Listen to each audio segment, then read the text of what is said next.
Merci de nous recevoir chez vous sur Walf TV. Bienvenue à cette émission Cercle des Arts, ce rendez-vous artistique et culturel. Aujourd'hui, nous allons aborder une date fatidique, historique, le 1er décembre 1944 qui marque le massacre de Thiaroye. Je vais en parler avec M. Ousseynou Nar Gueye, écrivain, auteur de Wayindi et communicant, mais j'aurai également sur ce plateau Cheikh Sène. Il est artiste musicien. Et voilà, pour démarrer avec M. Ousseynou Nar Gueye. Bonsoir. Bonsoir Fatou Dioufay, merci pour cette invitation renouvelée à Walfadjri. Oui. Et c'est avec émotion, mais devoir que je parlerai du sujet que vous avez évoqué, qui est le massacre le 1er décembre 1944 de dizaines, sinon de centaines, les historiens ne sont pas tous d'accord, de tirailleurs sénégalais au camp de Thiaroye. Tout à fait. Nous allons en parler aussi Nar Gueye et Cheikh Sène, artiste musicien. Bonsoir, cher. Bonsoir, Fatou. C'est un grand plaisir d'être sur ce plateau ce soir avec vous dans cette grande émission qu'on appelle Cercle des Arts. Et nous allons devoir donc discuter sur beaucoup de choses. Oui, beaucoup de choses. Vous avez donc produit un tube qui s'intitule Journalistie. Absolument, c'est ça. Voilà, donc c'est un morceau que j'ai fait depuis 2009 pour dénoncer les agressions dont les journalistes sont victimes dans l'exercice de leur métier. Et je pense que tout à l'heure, nous allons savoir le contenu, Inch'Allah. Nous allons aborder largement ce tube avec vous et bien évidemment avec les autres productions musicales que vous avez eu à faire également. Je vous l'annonçais donc tantôt. On va parler du massacre colonial, du massacre de Thiaroye. C'est avec émotion qu'on va parler de ça, comme l'a dit Ousseynou Nar Gueye. Ce 1er décembre, un jour inoubliable, où des dizaines de tirailleurs sénégalais ont été massacrés, persécutés. Ousseynou Nar Gueye, pourquoi ce massacre de Thiaroye? Alors, permettez-moi d'abord de saluer notre artiste, mon voisin de plateau. Son titre, Journalistie, me touche à plus d'un égard parce que je suis fondateur d'un site d'information. Je ne vais pas citer le nom pour ne pas faire de publicité abusive. Et à ce titre-là, nous employons des journalistes. Alors, pourquoi le massacre de Thiaroye? Je pense que le massacre des tirailleurs de Thiaroye, dont on dit pour la France officielle qu'ils étaient 35, d'autres historiens disent 70, un historien sénégalais dit 191 et un autre historien dit plusieurs centaines sur 1300 tirailleurs sénégalais qui avaient été prisonniers de guerre en Allemagne nazie pendant 4 ou 5 ans, qui ont été rapatriés par bateau, sauvés, libérés dans ce qui était déjà les avancées vers la fin de la guerre, qui aura lieu quelques mois plus tard, en mai 1945. Ils ont donc été rapatriés par Casablanca à Dakar. Et pourquoi le massacre? Je pense que c'est une métaphore de la relation compliquée qu'il y avait entre la puissance colonisatrice qui était la France et ses colonies, ses administrés. Il faut savoir qu'à Dakar, on n'était pas dans la France du général de Gaulle, qui était la France qui œuvrait pour la libération de ce qui était encore la mère patrie, la France, et ce qui étaient les colonies. Mais on était dans un Sénégal qui était sous gouvernement du régime de Vichy. Et le régime de Vichy peut être, je pense à juste titre, accusé de racisme, comme le régime nazi avec lequel il collaborait. Donc je pense que ce sont, et je crois me faire là le porte-voix des historiens, ce sont l'état-major français raciste qui était à Dakar, qui a fait mettre à mort ces tirailleurs-là en disant qu'ils s'étaient mutinés. Donc je pense que c'est une situation qui a escaladé. Pendant des semaines, ils ont réclamé le paiement de leurs primes de guerre, de leurs soldes de guerre. Ils ont réclamé que l'argent allemand qu'ils avaient soit changé en argent CFA de l'époque, ce qui leur a été refusé en disant qu'ils avaient volé cet argent allemand-là. Et un bon matin, ça a dégénéré. On a dit qu'il y a eu mutinerie, mais tout le monde s'étonne qu'on parle de mutinerie, alors qu'il y a eu des morts du côté des présumés mutins et il n'y a eu aucun mort du côté de l'armée qui les a mis à mort. D'accord. Et voilà que symbolise le massacre de Thiaroye, du camp de Thiaroye, du 1er décembre 1944 dans la légende des tirailleurs sénégalais. Je pense que ça symbolise ce qui se passera après, c'est-à-dire la non-reconnaissance des droits à part égale de ces tirailleurs sénégalais qui ont combattu pour ce qui était leur pays à l'époque, la France, qui l'ont libéré. Je pense qu'il y a eu une non-reconnaissance des droits. Je peux citer quelques exemples. D'ailleurs, quand la France a été libérée et qu'il y a eu le défilé après le débarquement américain qui a aidé en Normandie à libérer la France, le général de Gaulle, qui pourtant était redevable de ces tirailleurs sénégalais, a insisté pour que ne défilent pas en première ligne les tirailleurs noirs, les tirailleurs sénégalais sur les Champs-Élysées. Donc ça, je pense que c'était un acte de non-reconnaissance de leur très forte contribution à la libération de la France. Ça a continué avec ce qu'on a appelé la cristallisation des pensions des tirailleurs sénégalais après la Seconde Guerre mondiale, après les indépendances de 1960. On a bloqué les pensions à leur montant de 1960 et jusqu'aux années 2000, on n'avait pas décristallisé. C'est sous Lionel Jospin, Premier ministre de la France, qu'on a décidé de remettre le montant des soldes, des pensions des anciens tirailleurs sénégalais au même montant que celui de leurs homologues français de souche. Et à ce moment-là, il ne restait plus qu'un tirailleur sénégalais vivant. Donc, qui d'ailleurs, on a voulu décorer et qui a refusé la décoration en question et qui, je pense, est décédé le lendemain de son refus. Donc, je crois que le symbole de ce massacre-là, c'est celui des relations toujours injustes qui ont eu lieu pendant toute la colonisation entre la France et ses colonies, y compris le Sénégal, qui était une colonie où on avait pourtant 4 communes de plein exercice qui étaient considérées comme françaises, Dakar, Rufisque, Saint-Louis et Gorée. Mais Senghor le rappelle, il était député français, il est venu à Dakar en 1944 et à l'époque, devant les magasins, les supermarchés, il y avait 2 files. Il y avait une file pour les Blancs, une file pour les Noirs, pour les Africains. Et donc, il a voulu se mettre dans la file des Blancs et on lui a dit d'en sortir. Il a dû insister et montrer qu'il était député français pour qu'on le laisse être dans cette file-là. Donc, si on faisait des files selon les races en 1944 à Dakar, je pense qu'on était dans une situation compliquée. Et ce massacre de Thiaroye est, j'allais dire, l'emblème paroxystique de cette relation compliquée, faite de racisme et de préjugés entre les colonisateurs et les colonisés. Tout à fait. Puis il y a beaucoup de productions artistiques qu'on a eu à faire toujours sur cette répression sanglante des tirailleurs sénégalais. Oui, la répression sanglante du 1er décembre 1944, selon les historiens, à l'époque, n'a vraiment mobilisé que quelques cercles, notamment les cercles de gauche. Notamment les cercles de gauche dans ce qui était le Sénégal sous colonisation. Je parle de cette mobilisation restreinte à un certain milieu pour dire aussi que parmi le segment de population que ça a beaucoup touché, il y a les littérateurs, les écrivains et les artistes, notamment de cinéma.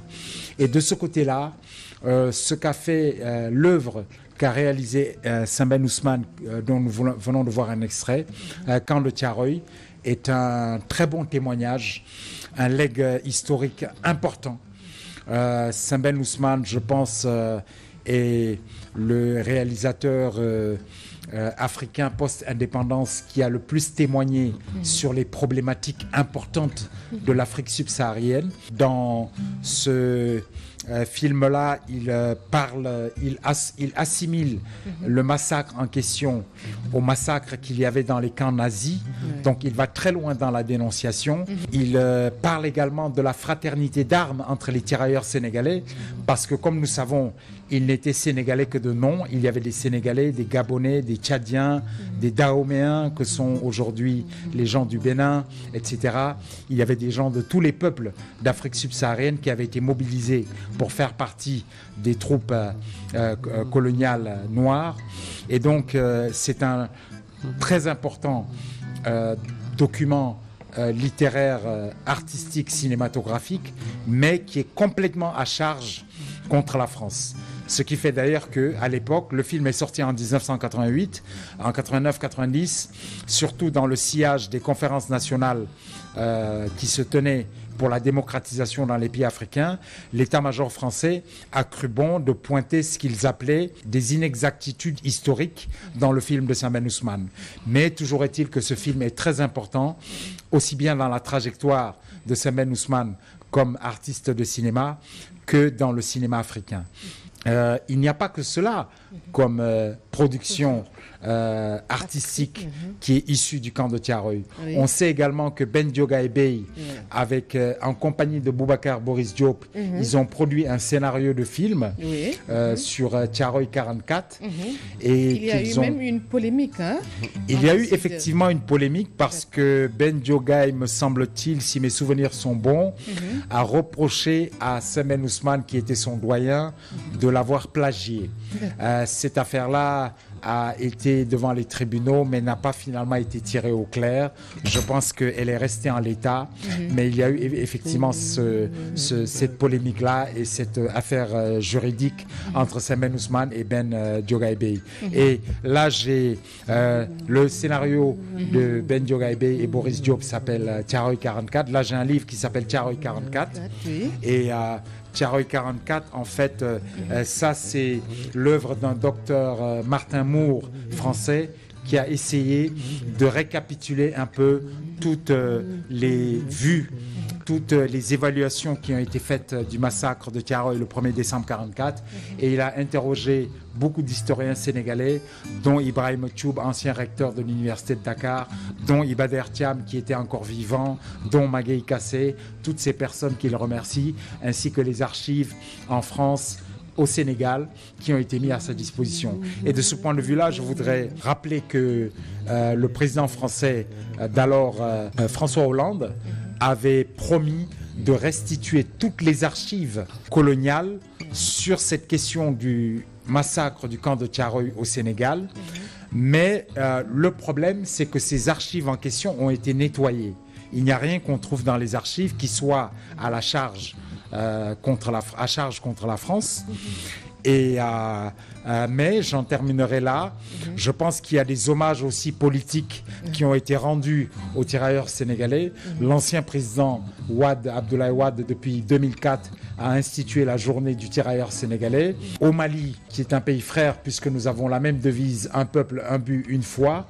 Au Mali, on a une place de Thiaroye également, qui a été instituée, mise en place par l'ancien président Alpha Oumar Konaré, qui est par ailleurs ancien président de la Commission de l'Union africaine. D'accord.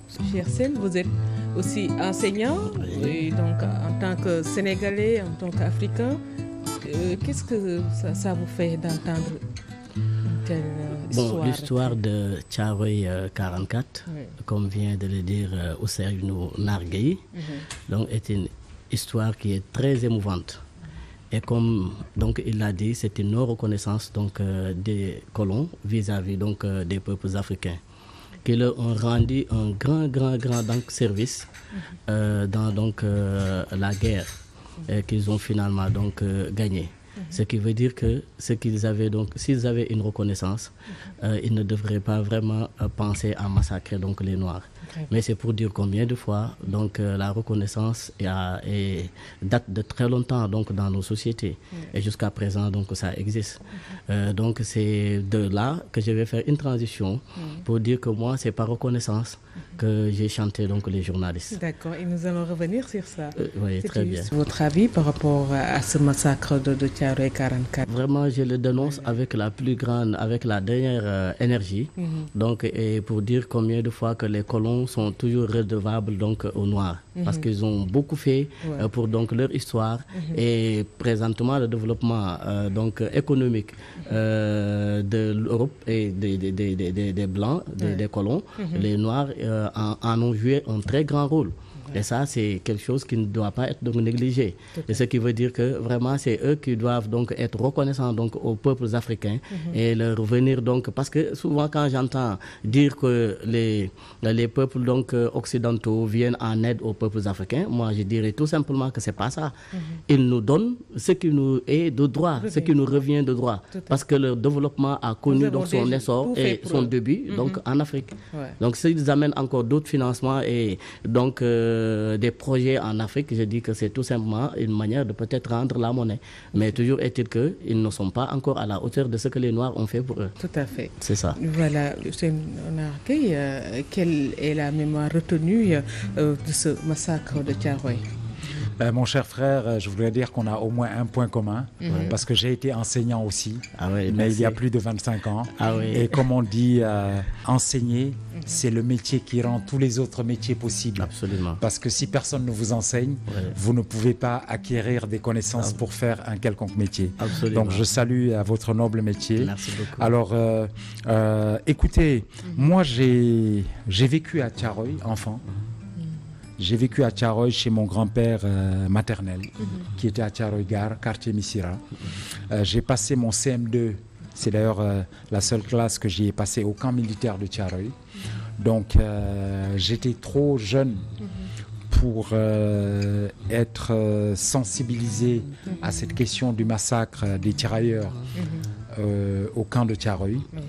Et je me rappelle une phrase dans ce livre que je suis en train de lire, Thiaroye 44,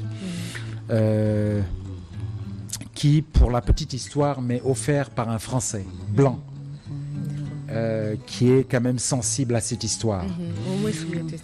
Voilà. Donc je pense que c'est une histoire, maintenant que le temps a passé, où le peuple français, comme le peuple sénégalais et les peuples africains, s'accordent à dire que ça a été une tragédie. Donc il est important que la mémoire soit perpétuée. Et là, je refais une boucle pour revenir en arrière vers le métier d'enseignant, pour dire que c'est important que dans nos programmes scolaires, cette affaire du massacre du camp de Thiaroye soit enseignée aux jeunes, qui sont les générations qui seront aux affaires et aux responsabilités demain. La mémoire qui en reste, c'est que aujourd'hui, dans l'historiographie, il y a un travail de mémoire très important qui est mené aussi bien dans les campus africains que dans les campus occidentaux et américains pour tenter, ce qui est très difficile, de rétablir la vérité historique sur cette affaire-là, de dire le nombre de morts. Mais il y a un déficit de mémoire du fait que, par exemple, ne sont pas exhumés les corps des tirailleurs morts pour savoir combien il y avait des victimes et même pour pouvoir les identifier. Les tombes au cimetière de Thiaroye des tirailleurs qui ont été tués ne sont pas toutes identifiées. On sait que ce sont des tirailleurs tués, mais on ne connaît pas toujours exactement leur nom. Je pense que c'est un travail de mémoire qui doit être achevé, de la même manière qu'on a demandé au président, alors, en son temps, Abdoulaye Wade, de renflouer le bateau Le Diola. Je pense que l'identification des tombes exactement des tirailleurs sénégalais doit permettre à leurs familles, à leurs héritiers, de faire leur deuil, ce qui ne peut pas être possible s'il n'y a pas d'identification. Donc, au total, Je pense que la mémoire aussi doit continuer à être perpétuée dans le cadre de cette journée du tirailleur qui a été instituée depuis 2004 et que vraiment le travail universitaire doit se poursuivre sur cette question-là et que la commémoration également par le peuple, par les pouvoirs officiels doit se continuer.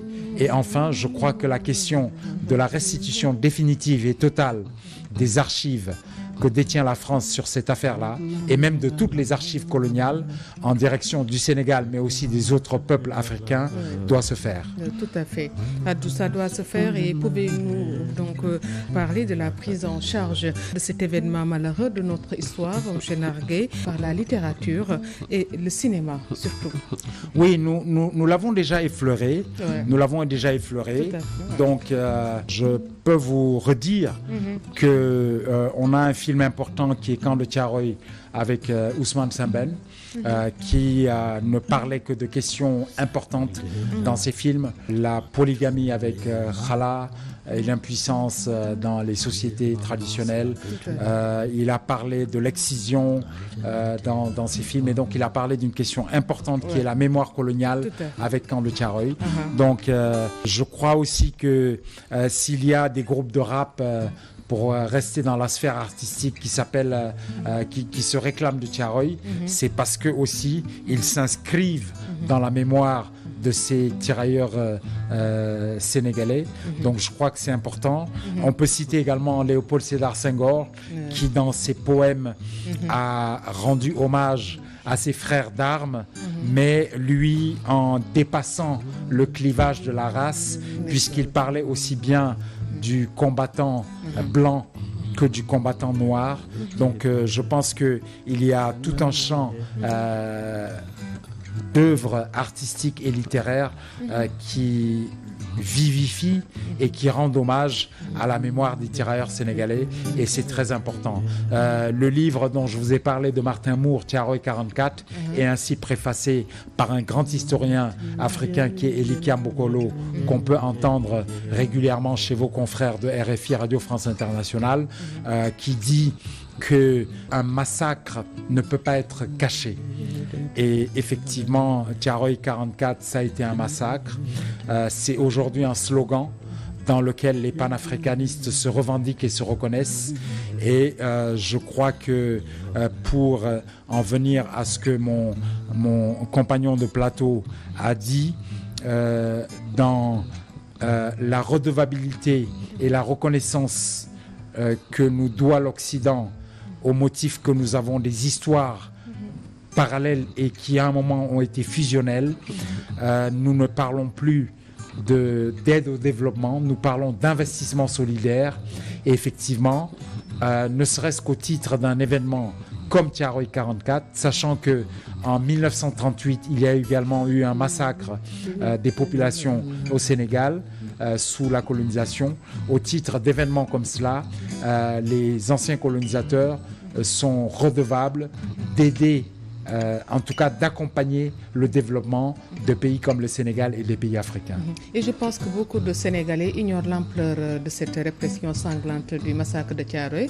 Et s'il y avait beaucoup plus de production musicale, surtout comme les gens n'écoutent que de la musique, ils sauront davantage tout ce qui s'est passé le 1er décembre avec ce massacre de Thiaroye 44. Et aussi, comme vous l'avez énuméré tout à l'heure avec Cheikh Sène, enseignant, dans nos programmes scolaires, c'est aussi écarté. On a omis ce programme concernant le massacre de Thiaroye 44, alors que c'est un programme très important qu'on doit inclure dans le programme scolaire. Je suis absolument d'accord avec vous. Bon, la question sur les productions musicales, je vais la retourner à Chersen. C'est eux qui ne chantent que l'amour. Mais je crois qu'à côté de l'amour, il y a des tragédies aussi qui méritent d'être chantées. Et parce que Thiaroye 44, ça reste aussi une histoire d'amour, mais d'absence d'amour. C'est parce qu'il a manqué de l'amour, il a manqué de l'amitié, il a manqué de la fraternité de la part de ses officiers supérieurs coloniaux français qu'ils ont été jusqu'à l'extrémité d'assassiner des gens qui étaient leurs frères d'armes. Donc je pense effectivement que ça reste un thème dont on doit se battre, au sujet duquel on doit se battre pour qu'il reste actuel, qu'il soit magnifié dans des œuvres artistiques, y compris la musique. On ne devrait pas, comme ça a été mon cas, attendre d'être à l'université pour être sensibilisé sur la question du massacre des tirailleurs de Thiaroye 44. Je crois que dès le collège, dès le lycée, on devrait en parler dans les manuels scolaires et dans les salles de classe. Donc je me joins à l'appel que vous lancez pour qu'effectivement l'éducation nationale du Sénégal, aux côtés de la traite négrière qui est enseignée, aux côtés de la colonisation au sens large qui est enseignée, on fasse un focus particulier sur cette histoire de Thiaroye 1944. On voit aujourd'hui que les étrangers, les Européens s'intéressent beaucoup à ce 1er décembre, ce massacre de Thiaroye 44, parce qu'on voit des chaînes étrangères qui font même des documentaires qui viennent au Sénégal spécialement pour se documenter et faire donc un film sur ça. Et ici, je ne veux pas dire que cet événement n'a pas été médiatisé ici au Sénégal le jour du 1er décembre, mais ça reste dans notre chaîne. On a eu à avoir quelques éléments par rapport à ça, mais ça reste encore avec les nouvelles technologies de l'information et de la communication, l'émergence des réseaux sociaux ou tout. Normalement, on devait voir ça sur TikTok, sur les autres plateformes, mais je pense que ça n'a pas été le cas. Oui, si j'étais un peu provocateur, je dirais deux choses. La première, c'est que le prix d'une vie humaine est peut-être plus important chez les Occidentaux que chez nous. Nous sommes peut-être un peu fatalistes. Nous prenons la mort comme ce qu'il est, c'est-à-dire un décret divin. Donc quand la mort est là, nous, Africains, nous, Sénégalais, avons tendance à nous dire que nous ne pouvons rien y faire que prier pour les morts. Donc je pense aussi que du coup, l'indignation est peut-être un peu moins forte et un peu moins durable. Et la deuxième chose que je voulais dire, qui peut aussi être un peu provocatrice, c'est que les peuples occidentaux ont peut-être une plus forte prégnance, une plus forte tendance à commémorer, à célébrer des événements heureux ou malheureux de leur histoire. Je crois aussi que ça tient peut-être à ce que peut-être l'histoire de nos pays est une histoire orale qui n'est écrite que depuis pas longtemps. Mais je crois que c'est important de dater les choses et de les célébrer à la date échue quand cet événement-là revient dans le calendrier. Maintenant, je dois dire que s'étant passé le 1er décembre, Thiaroye 44 est concurrencé par une commémoration internationale importante qui est celle de la journée mondiale du sida. Mais effectivement, je salue le fait que quand même il y ait des chaînes francophones, internationales, qui interviewent des personnes au Sénégal, qui se rendent sur le cimetière de Thiaroye, qui parlent aux autorités locales de cette collectivité territoriale-là, à chaque fois que cette date-là revient. Donc c'est important, c'est un beau travail dont devraient s'inspirer effectivement nos médias peut-être c'est cette journée qui l'a un peu noyé. Oui, peut-être bien, mais je pense qu'aujourd'hui, à la limite, tout le monde est un média. Ce n'est pas que la responsabilité des médias. À partir du moment où nous sommes tous sur les réseaux sociaux, je crois que nous pouvons tous faire un petit mot, une petite vidéo par rapport à ceux qui sont nos grands-pères ou nos arrière-grands-pères qui ont participé à la Seconde Guerre mondiale comme tirailleurs et qui, pour certains, ont été tués et dont on ne sait même pas quel nombre d'entre eux ont été tués dans ce massacre du camp de Thiaroye du 1er décembre 1944. Et pourtant, ils réclamaient leurs droits. Aujourd'hui, on voit des sorties des travailleurs qui sortent pour réclamer leurs droits et autres, beaucoup de doléances soulevées. Voilà, dans notre chaîne, on a l'habitude donc de diffuser ces genres d'éléments. Et c'est le même cas que les tirailleurs sénégalais. Donc, ils réclamaient leurs droits et après ça, on les a tués sauvagement. Oui. Et c'est l'occasion pour moi de dire que heureusement qu'aujourd'hui, il existe un code du travail qui défend aussi bien l'employé que l'employeur. et que les conflits professionnels peuvent se régler devant un tribunal plutôt que par la force ou par le crime. Donc c'est une avancée salutaire. Je pense qu'il y a de la tension quand même au Sénégal. Vous êtes la chaîne La Voix des Sans-Voix. Donc effectivement, vous faites le porte-voix des récriminations et des demandes, des réclamations de beaucoup de classes sociales, y compris les travailleurs. Mais je pense qu'il y a une tension dans le monde du travail au Sénégal parce qu'il n'y a pas tant que ça de travailleurs formels.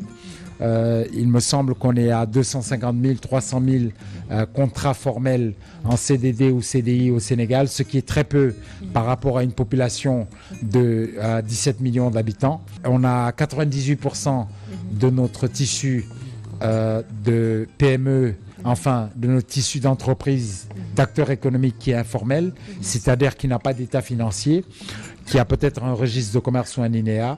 Donc toute cette informalité et toute cette exiguïté du champ professionnel, du champ du secteur formel du travail, fait qu'effectivement il y a des tensions, mais prions pour que les gens les règlent par la négociation, sinon devant des tribunaux.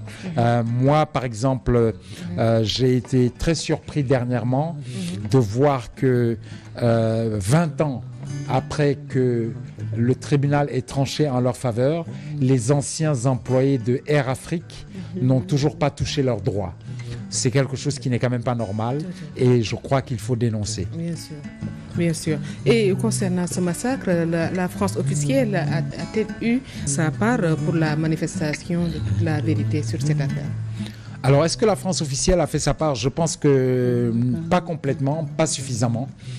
Ils ont toujours insisté sur le chiffre de 35 morts du côté de ce qu'ils appelaient les mutins, c'est-à-dire les tirailleurs qui ont été massacrés à coups de fusil. Et ce n'est que sous François Hollande, donc, qui est arrivé au pouvoir en 2012, qu'il y a eu une démarche assez importante avec un engagement pris par le président Hollande de faire restituer toutes les archives coloniales sur la question au Sénégal. Mais c'est un peu, j'allais dire, le même schéma que pour la restitution des œuvres d'art ou en tout cas des objets rituels africains, parce que pour moi ce ne sont pas forcément des œuvres d'art, c'était des objets qui servaient à des rites traditionnels et même rituels, enfin spirituels africains sénégalais. Et on a eu depuis l'arrivée du président Macron, qui est là depuis 2017, qui en est à son second quinquennat, on a eu des engagements pour la restitution des œuvres, mais on a eu un sabre d'El Hadj Omar Tall qui a été restitué, mais sans plus. Et donc je pense que cette restitution des archives coloniales sur le massacre de Thiaroye reste encore à faire par la France officielle, qui n'a pas complètement fait sa part sur cette question. Et c'est le lieu pour moi de rappeler un fait historique, qui est que à l'époque du massacre, en 1944, un de nos chefs religieux, Seydou Nourou Tall, El Hadj Seydou Nourou Tall, s'était fait le porte-parole des familles des victimes auprès des autorités coloniales pour dénoncer avec la plus grande indignation le massacre qui avait eu lieu, et c'est tout à son honneur et tout à l'honneur de nos guides religieux. Tout à fait. Ok, M. Etienne Marguet, en tout cas, merci beaucoup pour cet exposé sur le massacre de Thiaroye 44, parce qu'on a beaucoup de choses à dire par rapport à cet acte barbare. Barbare. Donc, ouais, barbare commis par la France, et voilà, des dizaines de Sénégalais tués comme ça, vraiment, et rien après, vraiment c'est déplorable.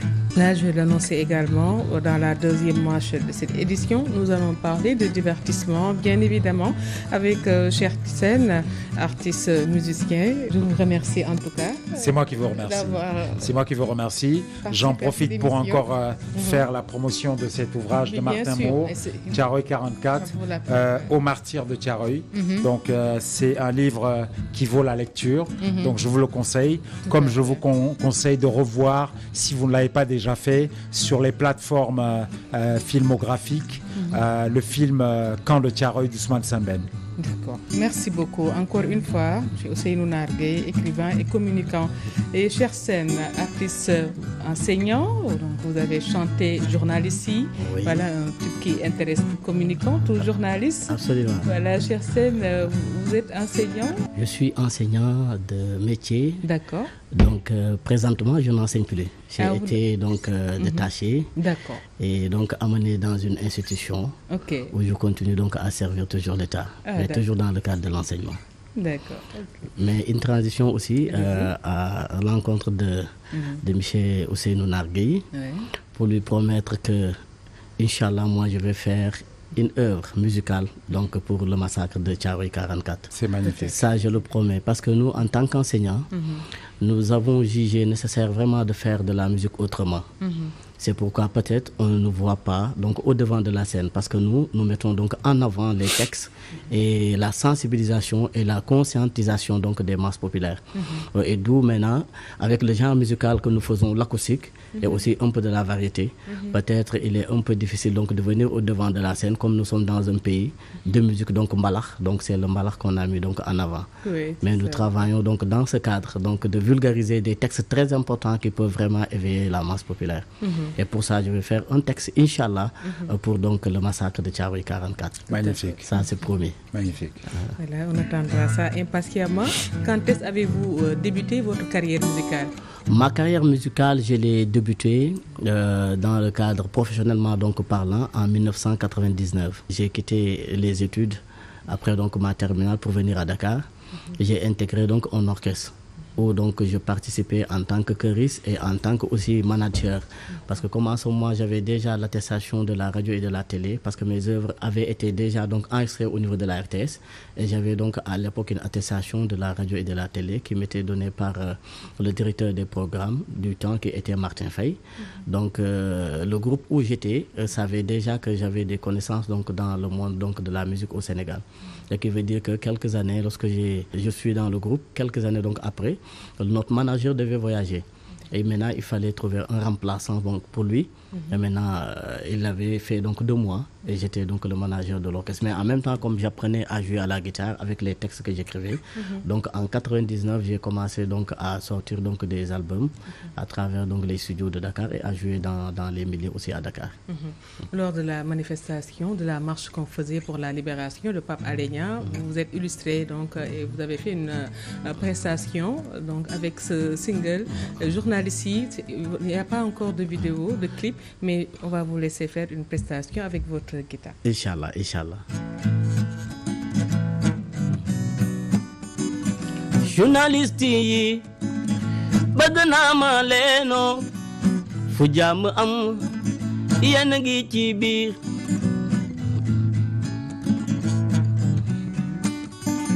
journaliste yi yërëm naa ma leeno fu jàmm ñàkk yéen a ngi ci biir yéen a ngi yitti bëggu leen yee fitna ni ngeen di yeete xam ngeen ko yéen a ngi wone te bëggu leen a wore li ngeen di wone lu am la waruñu leen accuser diffamation da leen di tëj ci biir kaso yee ku wi di laajal Madiambal Diagne El Malick Seck Pape Samba Sène ak Abdou Dia. Méfiez-vous les journalistes, méfiez-vous. On vous en veut, on vous en veut, on vous en veut. Qui veut tuer son chien l'accuse de rage. Faites de votre déontologie votre pierre de lance. Informez juste et vrai, c'est votre credo. Méfiez-vous les journalistes, méfiez-vous. Sénégal, réewu jàmm la. Sénégal, benn bopp la. Merci beaucoup. Merci beaucoup. très intéressant. Vraiment, vous avez rendu hommage aux professionnels des médias. Merci. Et voilà, donc gis nañ message bi am solo bi nga xamante ne wax nga ko ñu arrêté journalistes yi nga xamante ne ñu ngi leen di buntu xatal ci seen wàllu liggéey. Absolument. Donc comme ni ma ko waxee léegi, c'est par reconnaissance que j'ai chanté donc les journalistes. Parce que je pense que dans la vie, les valeurs aussi cardinales sont importantes donc dans cette vie. Et que yàgg nañoo gis dans nos sociétés, même entre deux personnes rek kenn ki dafa nit ki lu baax suba mu fayee ko loo xamante ne du loolu. Et je dis que ça c'est pas une valeur. Donc man journaliste yi dama leen woy parce que comme je viens de le dire tout à l'heure, bi ma commencé def musique, il était un peu difficile. Donc pour moi donc de percer. Yàlla daf ma dem ba war a génnee benn album, donc war ko publier. J'ai convié les journalistes. À l'époque j'avais pas de moyens, mais am na ci ñoo xamante ne ils sont venus donc volontiers avec leurs propres moyens ñoo paasal seen bopp donc ñoo couvrir événement bi le lendemain ñu publier ko. Xam nga loolu man mënuma leen fay, donc je me suis dit que li ma leen mën a fayee peut-être même bu dul fay sax mooy naa wane ne je suis reconnaissant à ces journalistes. Mooy c'était vraiment de sortir un album. Te boobu fekk na aussi ma gis ne dans mon pays et en Afrique et ailleurs donc dans le monde il y a des journalistes yoo xamante ne saa yu jàmm amee ñu kañ leen mais bu safaan ba amee ñu xarab leen, alors que c'est pas ça. Parce que regarde journalistes, même guerre day am, les journalistes sont à l'intérieur pour recueillir les informations indi ko maintenant dans la société au prix de leur vie. Donc ñooñu kon dañ leen amel njukkal. Moo tax ma ne vraiment j'ai mesuré l'importance de l'existence des journalistes dans nos sociétés modernes. D'où maintenant cette nécessité de faire donc cette œuvre pour leur rendre donc un hommage. Te je ne chanterai pas autant les journalistes parce que xam naa lan la ñuy daj ci seen liggéey. waaw donc loolu moo tax ma def vraiment texte bi. Vous êtes très reconnaissant envers les journalistes. Merci. Nargué. Écoutez, entre former et informer, c'est la même chose. C'est la même chose. Absolument. Entre le métier de former, qui est celui des enseignants, et celui d'informer, qui est celui des journalistes, il n'y a que 2 lettres de différence. Absolument. Et c'est quelque chose qui rime totalement. Absolument. Donc, je fais observer qu'au Sénégal, les correspondants régionaux de la plupart des chaînes et des organes de presse écrite sont des enseignants parce qu'ils maîtrisent la langue, que ce soit le Wolof ou la langue française, et en plus ils ont une déontologie aussi qui fait que d'appliquer la déontologie journalistique, il n'y a qu'un pas pour eux qui est rapidement franchi et aisément franchi. Et communicant que je suis au service d'une institution, voilà, je dois quand même dire que je garde un petit doigt dans la presse, puisque je vous ai dit, je suis fondateur d'un site d'information. Comment vous dire, j'ai moi-même fait de la garde à vue pour accusation de délit de presse. Ah oui? Mais ça date de 2001, donc il y a prescription. Ça date d'il y a 21 ans. 21. Donc je vais demander que, au moment même où j'en parle, on l'oublie. Ceux qui sont curieux pourront aller googler et voir sur Google. Il faut nous expliquer quand même. Donc je me reconnais totalement dans la chanson. Non, je n'expliquerai pas plus. Je n'en expliquerai pas plus. Merci beaucoup. En tout cas, on attend le clip de journaliste. Oui, j'y suis parce que bon, depuis un certain bout de temps, avec le rebondissement donc des événements malheureux qui sont arrivés donc à la presse donc au Sénégal, du Sénégal, donc j'ai jugé nécessaire de réhabiliter et de ramener encore donc le morceau et de le faire donc vulgariser davantage. Et avec ça maintenant je pense que la meilleure manière serait de concocter donc une vidéo qui va donc accompagner donc le son. Et nous y sommes, je pense que dans les jours à venir, Inch'Allah, le public pourra donc découvrir la vidéo que nous sommes en train donc de faire sur le morceau donc les journalistes, Inch'Allah. C'est rare de chanter les journalistes, en tout cas, félicitations à vous, un grand merci. Donc je parle au nom de tous les journalistes et de tous les hommes de médias. Merci. Et voilà, je pense que donc dans votre carrière, vous avez également eu à faire d'autres types. Mais bien sûr, parce avant que moi, journaliste. Oui, comme je suis enseignant, j'ai fait des morceaux sur l'enseignement, la déontologie donc des enseignants, donc les textes qui régissent l'enseignement, donc la scolarisation des jeunes filles, donc la différence entre l'éducation d'antan et l'éducation d'aujourd'hui. Donc j'aborde beaucoup de thèmes donc dans l'éducation parce que je suis dans le milieu, je connais donc de quoi est-ce qu'il s'agit. Donc y chanter donc mais très facile. Et c'est pour cela que même avec le ministère, souvent je fais fais des spectacles avec mon orchestre. Quand ils ont donc des cérémonies donc à organiser souvent, j'y vais avec mon orchestre. Ils me convient donc à la fête donc, et je l'anime. Et à travers aussi le pays, je fais beaucoup de spectacles, donc aussi bien dans le cadre de l'éducation que dans le cadre donc musical, parce que moi je fais un peu de la salsa, donc du mbalax, de l'acoustique, donc un peu une musique donc de variété. Et comme les artistes le font souvent, quand on les invite à une manifestation aussi, donc je viens avec mon orchestre. Mais toujours, comme je l'ai dit, avec la casquette donc d'enseignant qui ne déborderait jamais et qui ne montrerait jamais une face qui ne serait pas donc la véritable face donc des enseignants. Chocolat di benn clip boo xamante ne jot nga ko def. Chocolat, je l'ai fait en 2019. Donc il y a de cela 2 ans et quelques quoi. Daa def morceau chocolat bi parce que comme ni ma ko waxee Sénégal c'est un pays de mbalax. Donc ñun acoustique la ñuy def. ak di def reggae salsa def benn variété bu ndaw. Mais toujours est-il quand même ci suñu soirée yi ñu joué da ngay gis ne boo cantonné wee tout kese ci acoustique bi. Donc gars yi dañuy xaw a dese yëngatu mais boo defee mbalax rek nga gis gars ñi yëngu. parce que le mbalax se trouve dans notre sang. moo tax bii boo ko seetaanee da ngay xam ne j'ai sorti un peu de mon cadre. pour faire vraiment du mbalax un peu pur et dur. sama chocolat moo gën a neex seen chocolat wala seen chocolat moo gën a neex sama chocolat. chocolat chocolat la la chocolat chocolat. Merci bien, bonne prestation, oui. Merci. ñi musiciens yi.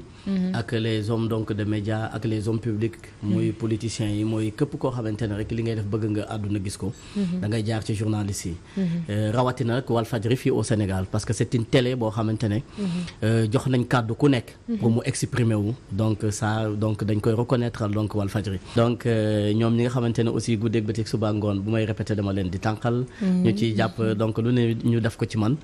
di ma comprendre donc ñoom aussi mënuma def lenn lu dul delloo leen jukkal. delloo njukkal aussi les fans de Cheikh Sène et le groupe Bëgg Fallu. di leen wax ne j'étais un peu loin de Dakar mais je suis revenu bu neexee yàlla on va même démarrer les soirées acoustiques. dans donc certains milieux à Dakar. te boobaa ñoom ñëpp ils seront conviés donc à nos soirées. Tout à fait. Merci beaucoup Fatou et à très bientôt. Inch'Allah, merci beaucoup à vous Cheikh Sène, merci à Ousseynou Nargué. Merci. Donc merci de nous avoir gratifié votre présence dans ce numéro de Cercle des Arts qui s'achève ainsi. Un grand merci du côté technique à Jacques-Gabriel Préra, merci du côté de la caméra à Louis Faye, merci aussi à Babacar Lo, merci côté montage à Niassé. On se donne rendez-vous Inch'Allah samedi prochain pour un autre numéro de Cercle des Arts. D'ici là, portez-vous bien.